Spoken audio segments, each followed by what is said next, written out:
र क्षेत्र नम्बर मेरो लागि 3 बाट सबै प्रत्यक्ष जति पनि अहिले उम्मेदवार हुनुहुन्छ माताजीले उहाँहरू कोही मेरो दाइ पर्नुहुन्छ, कोही मेरो नातेदार पर्नुहुन्छ, तर उहाँहरूसँग मेरो व्यक्तिगत लडाइँ केही पनि छैन।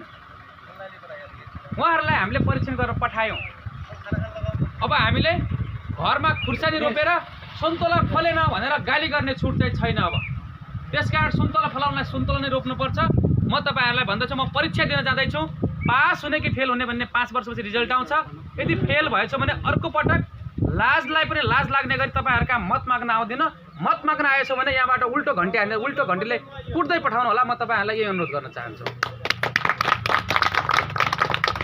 हामी खोजिरहेका छौँ, आज भुइँ मान्छेको आवाज खोजिरहेका छौँ। भुइँ मान्छेले के खोजिरहेछ?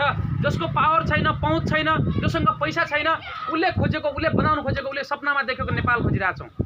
आज हुने खानेसँग पैसा छ, विदेश गइरहेछन्।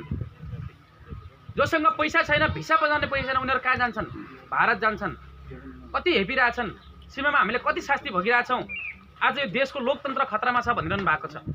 आज यही भुजेलामा बस्ने व्यक्ति नागरिकबाट लोकतन्त्र खतरामा हो, या गोधरा चाँदनीको सुन्दर नगरमा जसले सीमाको रक्षा गरिरहेछ त्यो व्यक्तिबाट लोकतन्त्र खतरामा हो? होइन। तपाईँ हामीबाट लोकतन्त्र खतरामा होइन। त्यो राजनीतिक गर्नलाई झुट बोल्नु भएन। आज मैले झुट बोल्यो भने त्यो कतिजनासँग झुट बोल्छु त? त्यसकारण तपाईँहरू यसपटक हामीले तपाईँहरूलाई भनिरहेको छौँ, तपाईँहरूको पार्टी जहाँ छ त्यहीँ राख्नुहोस्। सक्नुहुन्छ परिवर्तन गर्नुहोस्।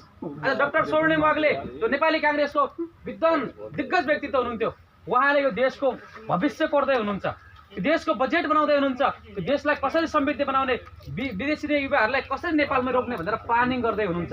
उहाँ नेपाली काङ्ग्रेसमा हुनुहुन्थ्यो, तर काङ्ग्रेसले त्यसलाई सदुपयोग गर्न सकेन। हामीसित हुनुहुन्छ।